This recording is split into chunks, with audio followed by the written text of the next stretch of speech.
मान के यहां ये है बच्चों सीपी और ये रहा एसपी। मान लीजिए कि मानव वस्तु का जो लागत मूल्य है वो कितना है 100 है, ठीक है ना। तो एक वस्तु पर पहले कितना प्रॉफिट था 20%।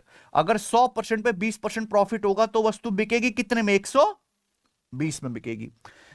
सवाल है वस्तु का सेलिंग प्राइस 25% बढ़ा दिया जाए। अगर आप सेलिंग प्राइस 25% बढ़ाओगे तो सेलिंग प्राइस क्या हो जाएगा भाई 120 का 25% बढ़ाओ। 120 का 25% कितना होता है 30।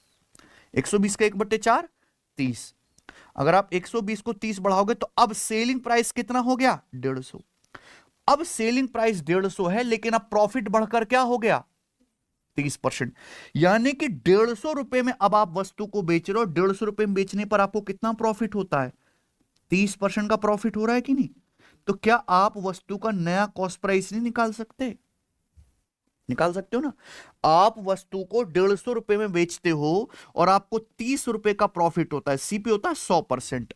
अगर 100% पे 30% का प्रॉफिट हुआ तो ये 130% की वैल्यू है। यहां से क्या करो आप 100% की वैल्यू निकाल लीजिए, है कि नहीं। 1% की वैल्यू 130 से डिवाइड कर देंगे, 100% की वैल्यू 100 से गुणा, ये आ गया। 1500 को 13 से भाग करेंगे, 13 एकम 13, 2 जीरो, 13 एकम 13, फिर कितना बचेगा भैया 7, 13 पंजे 65 दशमलव 13 तिया, यानी कि अप्रोक्स कितना आ जाएगा 115.3। ये अप्रोक्स आ गया 115.3।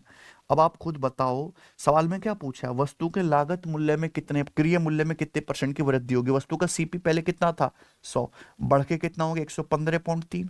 कितना बढ़ गया 15.3।